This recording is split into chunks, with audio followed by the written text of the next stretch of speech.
Hi everybody, welcome to our weekly training video. I'm continuing this week with the topic of treats and getting fearful dogs to eat them.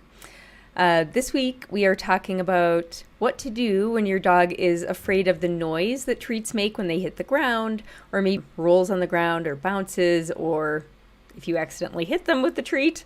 We'll talk about some ways to make treats a little less scary today for those sensitive pups.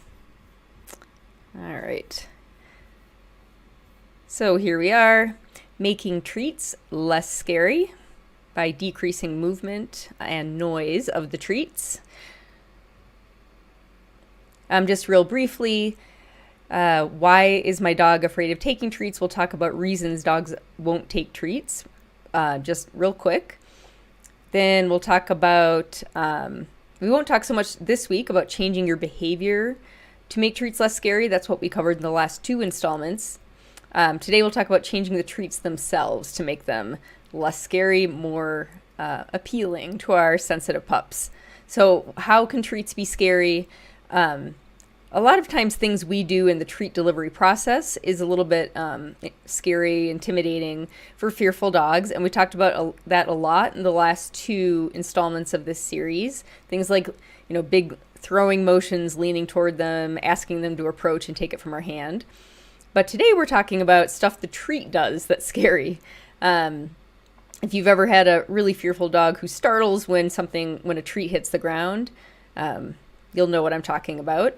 Sometimes a bouncing or rolling treat can be scary to a dog, and many dogs don't appreciate being hit by treats. So how can we make treats less scary? I hope you appreciate the photo that was given to me when I searched scary treats for a stock photo. Number one, use a soft treat target. So I've got three strategies for you here. One is using a soft treat target, something you aim for when you're throwing the treat. I like a flat or concave pillow so the treat kind of rolls into the middle of it, or a snuffle mat. That's a good one. Reasons to use something like this is that it reduces treat noise. The noise that you would hear when the treat hits the ground, or especially a hard floor, and it reduces treat movement quite a bit, kind of captures the treat for you. Second strategy, use mushier treats than you are currently using.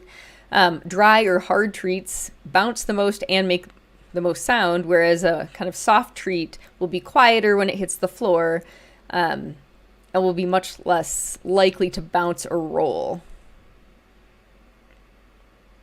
And finally, if you find yourself occasionally hitting your fearful dog with treats when you're trying to get them treats, instead of throwing treats right to the dog, work on throwing those treats to the side or behind the dog. And I will often help myself get this right by using a target and placing that treat target more to the side where the dog normally hangs out rather than right in front of them.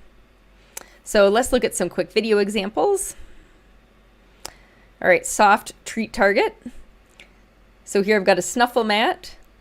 Treats stay put and make no noise. I've actually never seen a treat bounce off a big snuffle mat like that. Here I've got a concave pillow, same thing. I kind of punch down the middle of it so the treat rolls down into the middle instead of bouncing off. If you use a rounded pillow, you get this, which is the treat just bouncing everywhere. Mushy treats, that's our second strategy. As you can see, hard treats bounce. Here's string cheese at room temperature. That was a good one, no bouncing. Boiled chicken, not much bouncing. There was tofu, just for fun, that had zero bouncing and rolling. So depending on what treat you choose, you may get less noise and less movement. Finally, if you're hitting your dog with treats accidentally, let's make that less likely to happen by aiming not at them, but to the side.